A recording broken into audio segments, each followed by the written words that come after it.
Monsieur le Premier ministre, chers frères cardinaux et évêques, autorités civiles et politiques présentes, mesdames, messieurs, au moment de quitter, non sans regret, le sol de France, je vous suis très reconnaissant d'être venu me saluer en me donnant ainsi l'occasion de dire une dernière fois combien ce voyage dans votre pays a réjoui mon cœur.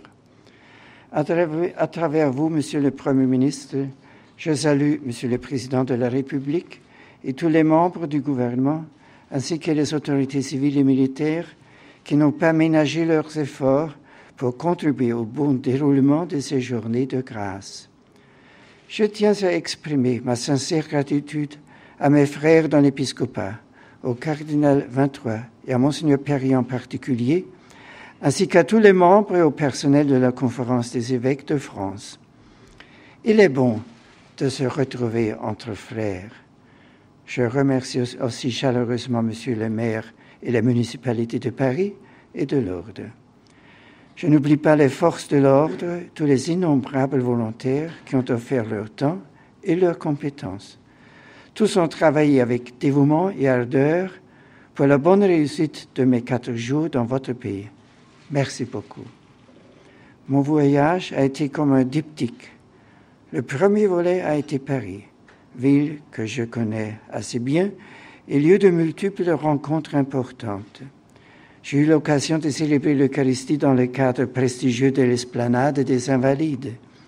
J'ai rencontré un peuple vivant de fidèles, fiers et forts de leur foi, que je suis venu encourager afin qu'ils persévèrent courageusement à vivre l'enseignement du Christ et de son Église. J'ai pu prier aussi les vêpres avec les prêtres, avec les religieux, les religieuses et avec les séminaristes. J'ai voulu les affermir dans leur vocation au service de Dieu et du prochain. J'ai passé aussi un moment, trop bref, mais combien intense, avec les jeunes sur le parvis de Notre-Dame. Leur enthousiasme et leur affection me réconfortent. Comment ne pas rappeler aussi la prestigieuse rencontre avec le monde de la culture, l'Institut de France et au Bernardin. Comme vous le savez, je considère que la culture et ses interprètes sont des vecteurs privilégiés du dialogue entre la foi et la raison, entre Dieu et l'homme. Le second volet de mon voyage a été Lourdes, un lieu emblématique qui attire et fascine tout croyant, comme une lumière dans l'obscurité de nos tâtonnements vers Dieu. Marie y a ouvert une porte vers un au-delà qui nous interroge et nous séduit. Maria porta celi. Je me suis mis à son école durant ces 3 jours. Le pape se devait de venir à Lourdes pour célébrer le 150e anniversaire de sa apparition. Devant la grotte de Massabielle, j'ai prié pour vous tous. J'ai prié pour l'Église. J'ai prié pour la France et pour le monde. Les 2 Eucharisties célébrées à Lourdes m'ont permis de m'unir aux fidèles pèlerins. Devenu l'un d'eux, j'ai suivi l'ensemble des 4 étapes du chemin du Jubilé, visitant l'église paroissiale, puis le cachot et la grotte, et enfin la chapelle de l'hôpital. J'ai aussi prié avec et pour les malades qui viennent chercher apaisement physique et espoir spirituel. Dieu ne les oublie pas, et l'Église non plus.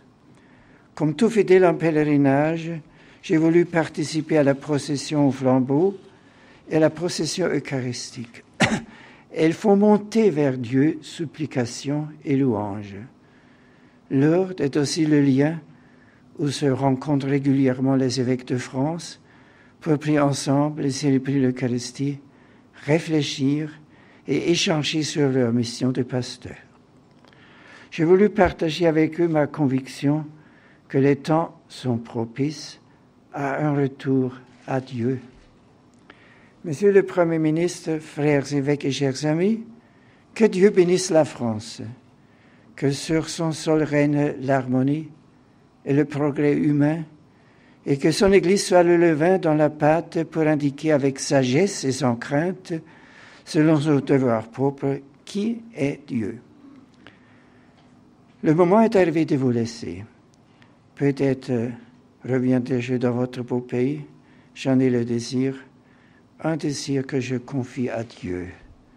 De Rome, je vous resterai proche, et lorsque je m'arrêterai devant la réplique de la grotte de Lourdes qui se trouve dans les jardins du Vatican depuis un peu plus d'un siècle, je penserai à vous.